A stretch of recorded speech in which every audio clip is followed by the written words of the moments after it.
Welcome to Board Game Binge, the place where we bring you bite-sized, bingeable board game content from across the industry. I'm your host, James Staley, and in this episode, we're chatting with Daryl Andrews, a professional freelance game designer with over 30 board games already released through various publishers. Daryl's company, Evergreen Studio, consults for a variety of game companies on everything from design to licensing. Daryl, welcome to the Binge. How you doing? Good. Thanks for having me. It is awesome having you. I am super pumped about this interview. I was looking forward to it all week. With the sheer catalog that you have, man, you've got to just be a fountain of knowledge. And we're going to try to get into as much as we can in this 30 minutes. I'm sure we're probably going to have to bring you back for a round two, but we'll get into it in whatever we can get through in this 30 minutes. So why don't you start by just telling us how this all began? Sure. Yeah, no, I've been pretty blessed with getting to meet some incredible people over the years. And I started off as just a fan of games. I was a gamer and grew up even as an only child. I loved games. And whenever my mom would have people over, I would force them to play games with me. And then as I grew up, I continued the hobby and continued an interest in board games and strategy games. And kind of in my kind of college days, I got really into things like Catan and Puerto Rico and such. And then I started running board game events actually across Canada. And when running board game events across Canada, we started to really highlight Canadian game designers. And I, first of all, didn't know any, but I just started researching where are they and who are they, and found out that actually Sen Fong Lim, one of the co-designers of a variety of amazing games like Akrotiri and Belfort and such, lived in my city. At the time, I was living in London, Ontario, Canada, and found out, one of my favorite games was made by someone who lived in my city, and I tracked him down. Hopefully wasn't a stalker, but found them, tracked them down, made contact, and we started gaming together. And so I started playtesting some of his games, and eventually he mentored me as part of an organization called the Game Artisans of Canada. Okay. And they mentor, they're designers that kind of have apprentices, and they come alongside and they help you develop and design your games and encourage and support you along the way. So that was kind of my really quick origin story. That's how I started making games. And then thankfully, I met more designers through that and through conventions, and started meeting publishers, and kind of the rest is history from that. That's crazy. And what was like? Was it straight out of school, or did you have like a day job before you got into games full time? Or Sure, yeah, no, it was definitely I joke like a jobby. Like it was my hobby that I was also kind of doing on the side. Jobby, but I did a variety of different full time jobs. Anything from I worked and made like sprinkler systems. I worked in a prison for young offenders. I did a drop-in center at a church and was a youth pastor. I've worked at, a variety of things that just kind of pay the bills. And then finding kind of a passion for board games, I always dreamed to transition that. So that was my hope once I kind of found out about this whole industry. And slowly, while doing those other jobs, did this kind of in my extra hours and tried to decrease the other things while increasing that. Wow, that's crazy. That's like, you're like a jack of all trades. And has that informed, you find your approach to games kind of having all these different jobs that you've done in kind of very different kind of industries? Or Sure. Yeah, no, I do attribute a lot of the different experiences that I have have founded me definitely as a designer. I think really, like, especially for board game design, I treat it as kind of three main kind of influences. So it's very much like there's the math side of it, like very structured that way. And I love math. And then that's the geeky side of me. And then also, like, I very much am a people person. And so, like, I think psychology, my wife's a psychotherapist. So, like, that whole side of things is very much an influence. And then there's the artist. I think just the creative element of games. And so I've always tried to be creative in the different jobs that I've been in, some that there's more space for that than others. But I think those three things really blend together. So with a wife that's a psychotherapist, is she like looking right through you when you're playing a game together, or Yeah, what? oh, absolutely. She's definitely she can read the room real well. So I definitely don't take advantage of her for playtesting. I don't want to burn out, like Yeah. your number one playtester. So my wife usually only comes in and plays my games once they're really close to being finished. Oh, that's crazy.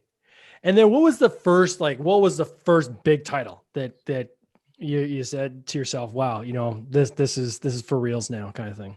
Yeah, my very first release game, it was a game called The Walled City.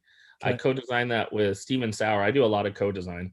And once we finally got that out, just the whole process of getting that out really taught us a lot. I mean, it was a long time of like kind of getting the ball rolling. I feel like once you get your foot in the door and you kind of got a game or two under your belt, then things really start to kind of really roll forward. But Yeah. that first game, especially, there was a lot of no's and a lot of like learning how to get a meeting and what to say and what not to say and all those kind of things when it came to pitching and then even figuring out like when more than one publisher is interested. And so navigating all those waters really was a real learning curve. And then even the publisher that did it, Mercury Games, really involved us throughout the process. So that was also really generous of them to help us kind of learn as they went through the process. They asked us a lot of questions and Yeah. involved us, and they didn't have to. I mean, often when you sign your game, you kind of Yeah. lose all creative control and trust that a publisher is going to put out something that resembles what you hope. But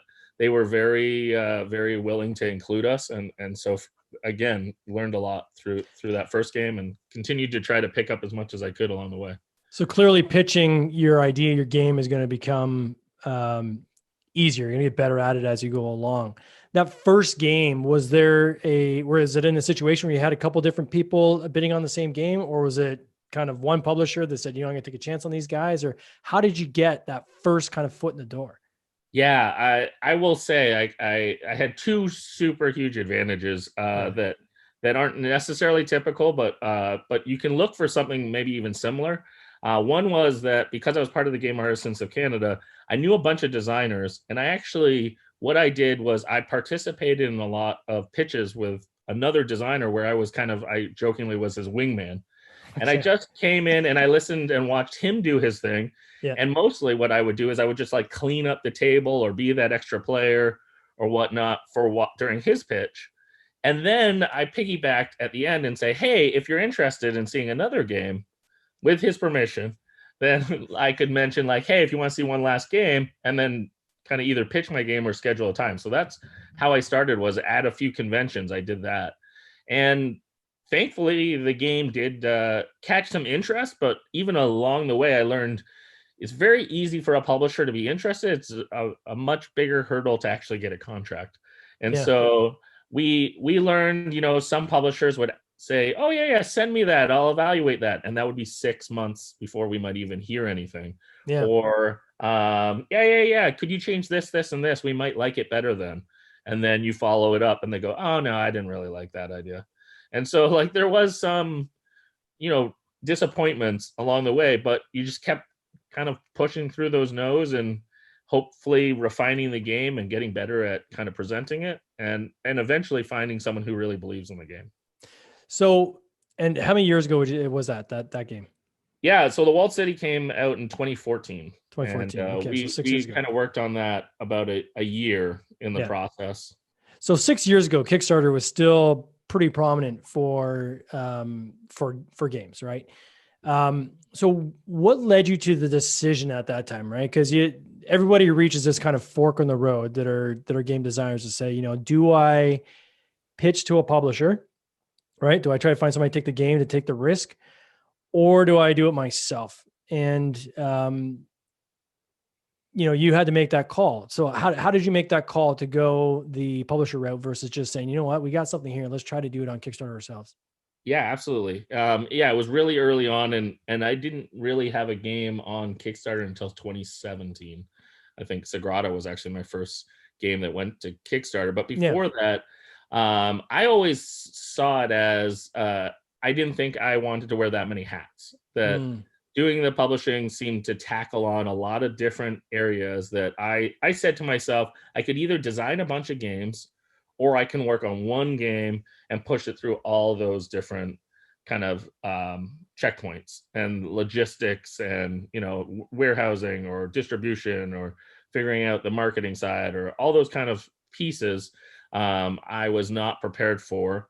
Yeah. And then it wasn't until Sagrada was a really positive experience, but that was with another publisher handling all that. Yeah. And then fast forward, actually just a couple years ago, I started a game company called Maple, where I was a publisher, and I did that for about a year, put out a couple games, had a few other games in the pipeline, but decided through that process that, yeah, I'm not a publisher. And so I was thankful again to, try that, but Yeah. I probably should have listened to my early self that already knew back in 2014 that was probably not the right fit for me. And it could have went the other way. You could have said, you know what, I love this aspect of the industry, right? Because you really are a mini entrepreneur, right? Like when you're becoming, it's a business, right? When you're handling the publishing side, and you're kind of living the dream now, right? Where you've got kind of the best of all worlds. You get to be the creator of fun stuff, without having to worry about all the non-fun stuff that goes along with that, right?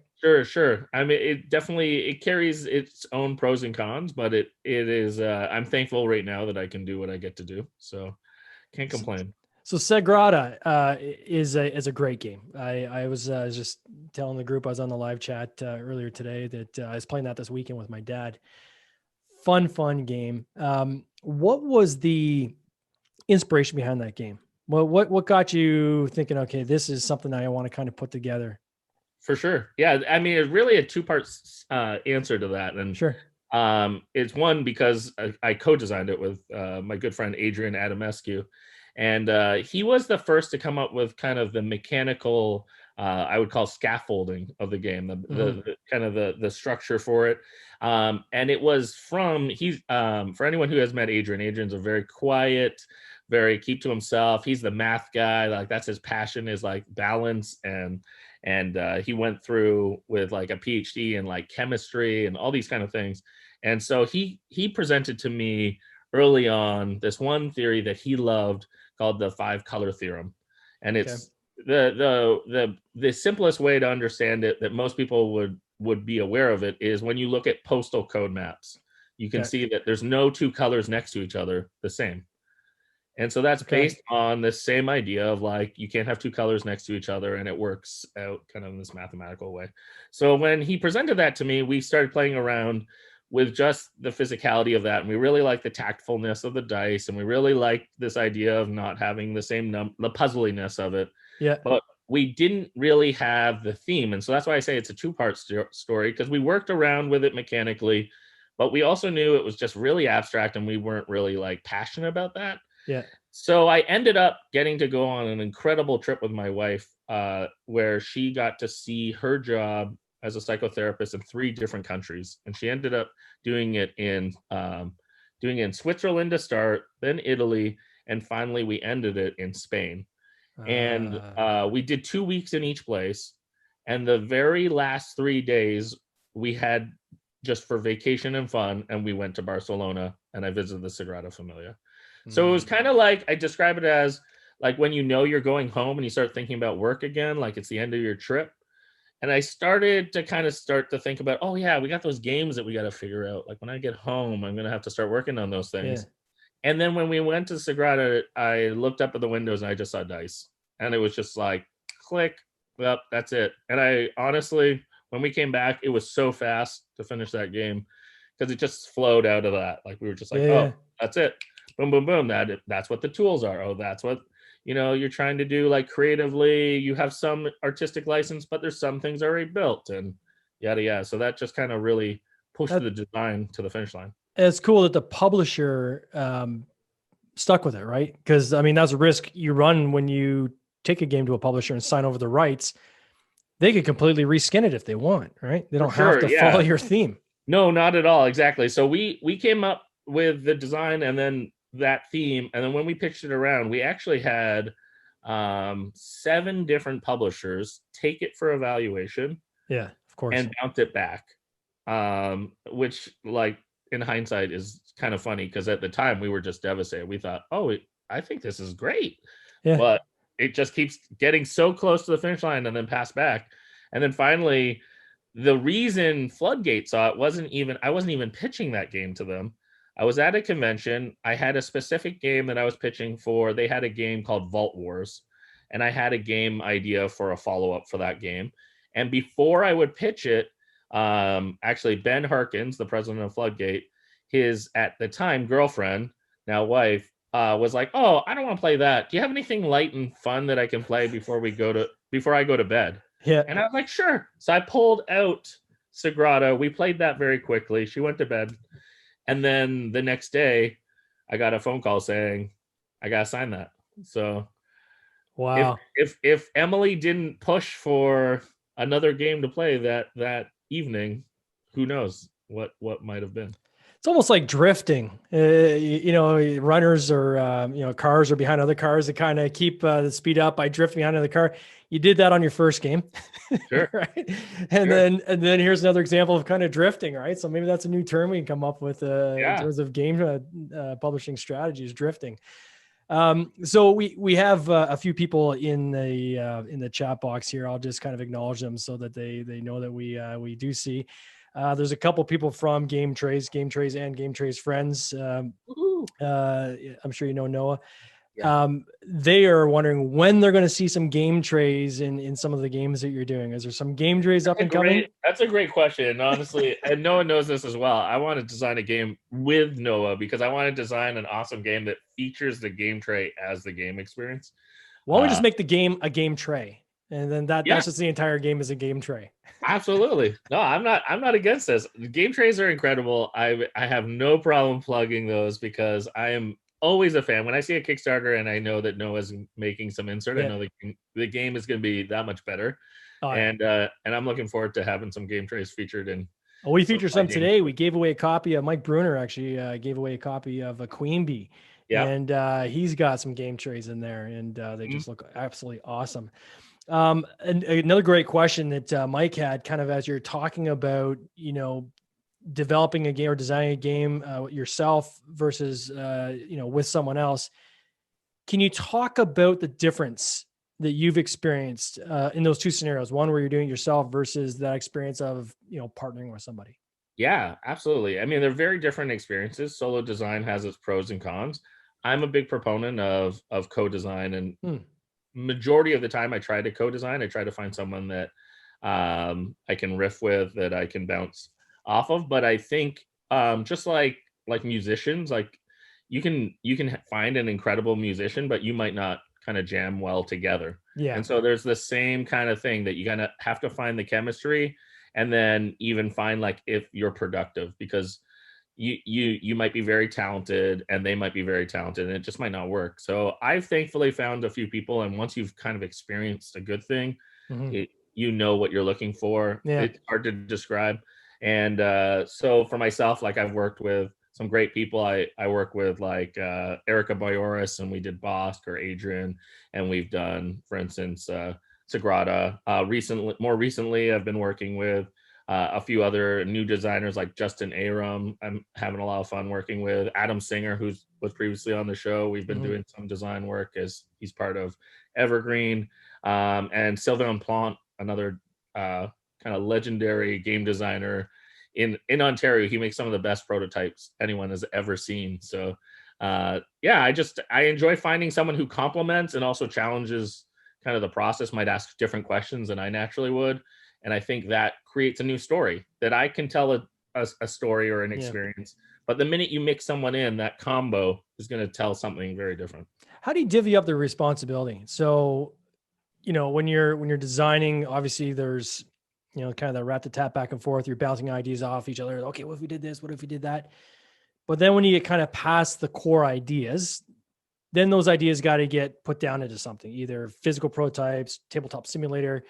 You need to create something tangible so you can continue kind of working through the process. So who does that? Do you guys kind of buddy up on that? Or do you do it? Do they do it? How do you work that scenario? Yeah, that's a really great question. Every co-design needs to figure that out for them because it's going to be unique. For myself, even from designer, that kind of morphs. I wear a different hat depending on who I'm with. But I would say that predominantly my role is often focused on pushing the design forward and really thinking through it as a product. Yeah. And so I'm probably more on the fine tuning and more on the mechanic side. And then also when it comes to like the prototyping, I often work with other people that are more talented artistically. And so I am not an artist, but I think I have a pretty good eye. And so prototyping often falls to my co-designer to kind of try to flesh it out, but I'm very decisive and very like, I like this, I don't like that. So as long as they can put up with that, it can be really productive.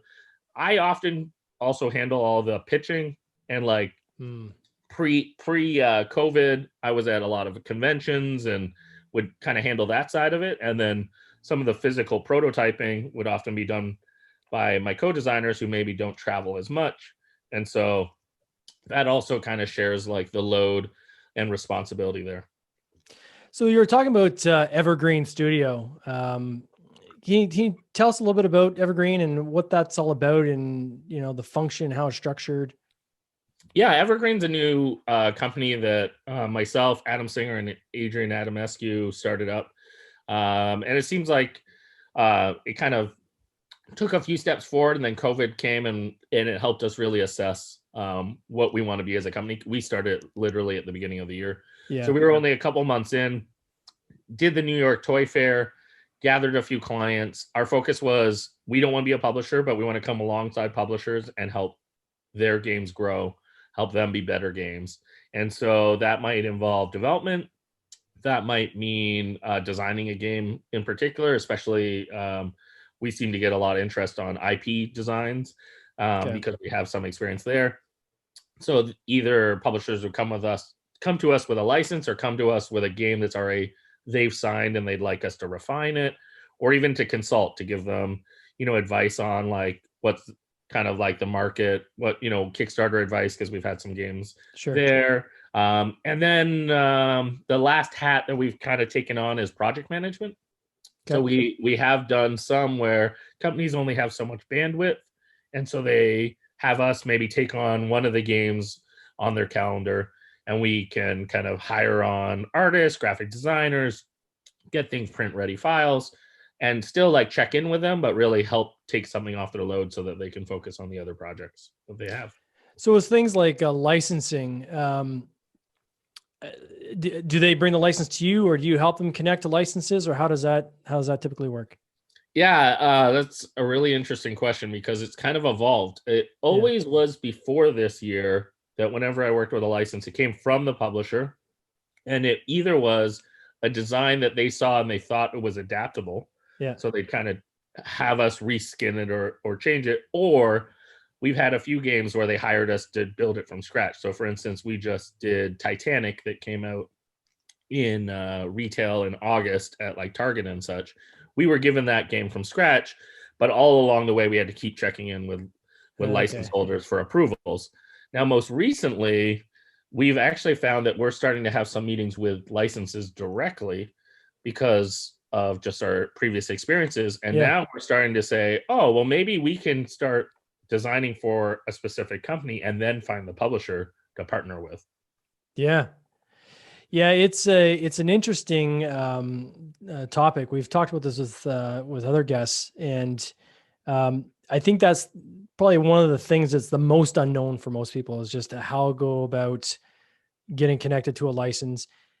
But I think the bigger question is it even appropriate to get connected with a license, right? And I think that's question number one is, okay, do we need a license and all the headaches that might come along with that to do this particular game, or can we make a good game even without a license, right? Yeah, I definitely would personally encourage people, try to design the game without the license if you can. Yeah. And if you want to, present that to some companies that work with licenses and see if they'd be interested, or even if that's possible.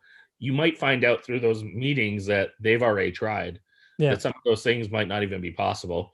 And then if it is a really good fit and you present it, maybe it becomes that. But if it doesn't, you still have a game that you can push forward that's more like an homage, or is more like set in a similar world, but still doesn't kind of like end your game on the train tracks. Because I've definitely had a few games that I've really focused it on a specific license and found out like that license is never happening.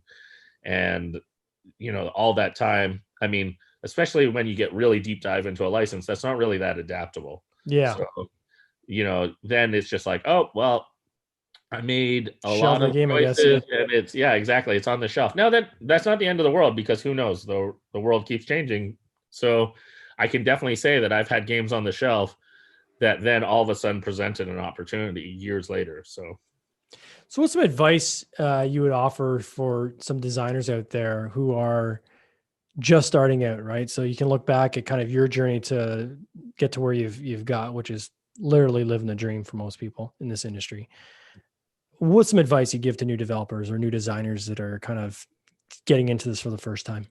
sure. I mean, my biggest reason that I was able to do anything was networking. I think a huge one is get to know other people that are doing what you want to do, and learn if you want to do that. And I think also, like, as you ingrain yourself in the community, as you find ways to support others, you'll find you're kind of building up your experience, but your network, so that you can just be attuned to opportunities. So anything from, like, a huge one was like play testing other people's games, like get to know other designers and just offer your time. You're going to learn from seeing how they work. That's only going to refine your skills more and more as a designer.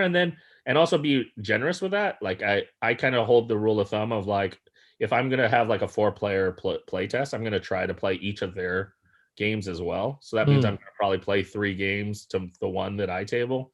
So kind of keeping that in mind to be, like, fair in that regard. And then the other one that was huge for me before, and it's a different world now, is I really threw myself into conventions. So I found going and either volunteering at a booth, or like even just being like a nice human and like grabbing a drink or grabbing lunch for people goes a long way, because then someone's like, hey, like, you're looking out for me as a human, I'm willing to talk to you. So little things like that, I think, go a real long way. Now that's changing a bit, and I don't know when we're going to have conventions back, but I'm sure there are other ways that people can be creative to find ways to support publisher, find ways to get involved, if that's looking over rule books, if that's playing tabletop simulator for a publisher, or joining their Discord. I think there's a lot of different ways that you can really, like, build up some social cred. Yeah, I'd say if there's anybody listening, if you are not on Tabletop Simulator yet, get on Tabletop Simulator. It's cost like $20 usually when it's on sale, or it might even be less to get on your computer. And you can play a virtual version of a game, and at least for the foreseeable future, that's where all prototyping and playtesting is going to go, right? At least till probably, getting into the summer of this coming year. So what games do you have coming down the path here? So I kind of heard that you have a Sagrada, I guess, is it Legacy, or is that like a part 2, or what is it? I just found out this week that the official title is going to be Sagrada Legacy. Adrian and I have been working on it for about a year, and we're really excited because now we're starting to even see the publishers playing around with graphics and art and such, and starting to really, like, build out the prototype. What can we expect for that? What are the big changes for those Sagrada fans out there? It's pretty massive. It's just in short, it's a roll and color. So you're going to roll some dice, and then each player has a coloring book. Yep. And you're going to color in the windows, and that's going to present all kinds of different opportunities, because now the windows don't have to be square. Oh boy. Yeah. And so there's all kinds of elements to that, because as you progress through the book, the windows are going to get harder, and they're going to tell different stories. Also along the way, because it's a legacy, we're going to have a bunch of different things that unlock when you achieve different things, and that's going to present some surprises along the way. Is there going to be a one-person version of that then too? Like, will there be a solo mode, or? We haven't finalized a solo mode. It for sure plays 2 to 4, and we're wrestling with if we'll have a solo mode or not, but it definitely has a campaign element to it, because you work through and compare and get different awards depending on how you do from game to game, ultimately cool. Trying to win, like, the ultimate campaign of Sagrada Legacy. Oh my god, I can't wait. And then what's the next game you got? Like, what's the next thing coming out from Yeah, with your well, on workshop here? Kickstarter, I have a game coming out, hopefully end of January, maybe February, somewhere in Q1. And the publisher is Cryptozoic, and I'm pretty excited. It's Dark Knight Returns, and so Wow. it's a dream license for me. I'm working with Morgan Donteval, who is the creative or chief creative officer for Catan. Okay. He used to design some games, and he got real busy with Catan, and I forced him to be my co-designer for this because he actually worked for DC for a number of years and actually is like a credited editor on books like Batman Hush Yeah. and a few other Batman titles. And so I thought no better person than him to work with and give us an excuse to build a game of our dreams. And it is a one-player game. Oh, that's cool. So it's a one-player game. We are working on a 1 versus 1 mode as well, but it's built at its core this idea of, if anyone's familiar with Dark Knight Returns, it's one of my favorite books, of this attrition. So you're just constantly getting beat down, Yeah. and you like survive it. So instead of like leveling up, you're just trying to like survive as this onslaught of mutants and press and cops are getting in your way, and you're fighting bosses like Two-Face and Billy Berserk and Superman, cool. And you name it. And it's going to feature some amazing minis. So we're pretty pumped about that. This is like kind of like, for me, like probably my first big miniatures Kickstarter. So is the preview link up yet for that on Kickstarter? No, they just all they did was they put out just like a mailing list and a tweet, so people can sign up for the mailing list. And once the preview's ready in the new year, they're working away on graphics. The reason I say the release date is kind of tentative is because approvals. So that's of course. Up in the air part is as they run things through DC, and the world of COVID has made approvals even harder for publishers. They hope that everything lines up. Then they'll have the design, they'll have the minis, they'll have all that ready, but then they can't show things until DC gives their blessing. Well, once you get that link or even the sign up link, drop it in our Facebook group so people can get on that list and check it out. That sounds pretty awesome. It's been a lot of fun, man. I really appreciate your time. And thank you. You know what? Hope we can get you back again for a round 2. Holidays are coming up. I wish you all the best to you and your family. And thanks again. You take care. Yeah, thank you. All right. Cheers, man. Ciao. Cheers. This has been an episode of the Board Game Binge podcast, hosted by James Staley, produced by James Staley and Mike Bruner, with original music by Nick Smith. If you would like to watch these interviews live, simply join the Facebook group Board Game Binge, and you'll get access to live interviews, giveaways, and interesting board game content from across the industry. I can't wait for you to join us. See you next time.